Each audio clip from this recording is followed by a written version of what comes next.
Hi everybody, I'm David Pingree with Racer X Illustrated. We're out here today at Paula Raceway to test our project Yamaha 250F, the 2014 model. We had some help from Doug Dubach and his crew at Dr. D Racing. They stepped up big time for us and basically led us on this project. With this bike, it's brand new. There wasn't a lot of people who've got parts for it or experience with it, so we went to the people who would have the most background and understanding of Yamahas. Dr. D and Doug Dubach himself, who handles their testing. Enzo for the suspension. They've been sort of focused on Yamahas for a long time. They do a great job, and you know, we asked for their help in really making this thing not just a great bike like it is stock, but an awesome race machine. All right, starting with the power plant on this, we obviously started with a Dr. D exhaust system. We paired the Dr. D exhaust with the C4MX engine. Frenchie over there has been doing Yamaha motors since the Yamaha of Troy days.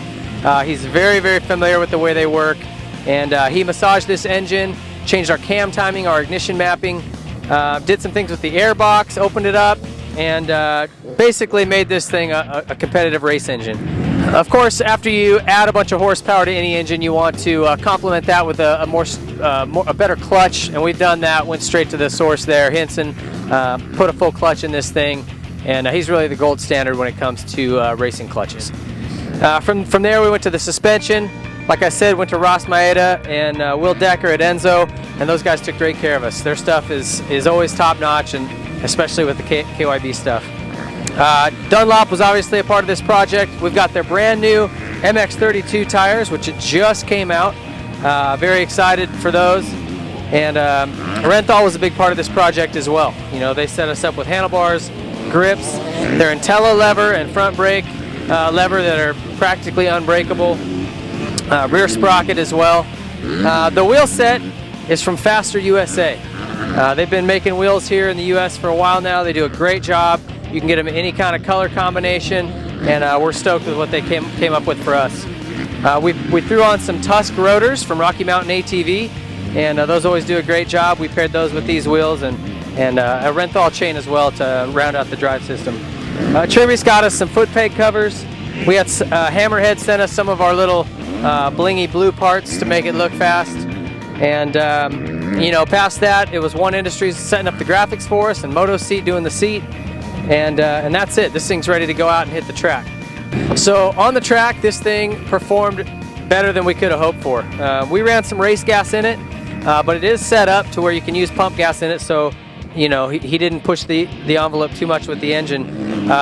Power's crazy on this thing. You know, in stock form it was very quick, and once you open up the air box and get it flowing a little more air, that exhaust, the engine parts, the thing really came alive. You know, once this thing got into the power, it would wheelie all the way down the straightaway, very fast. So a lot of fun. The suspension was great, really plush.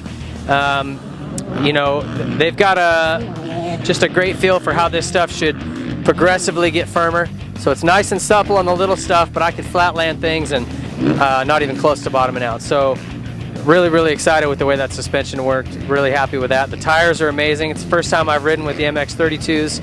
I've ridden with the old race version, the 62, but obviously this is our first production try, and it's great. They've really nailed it with that.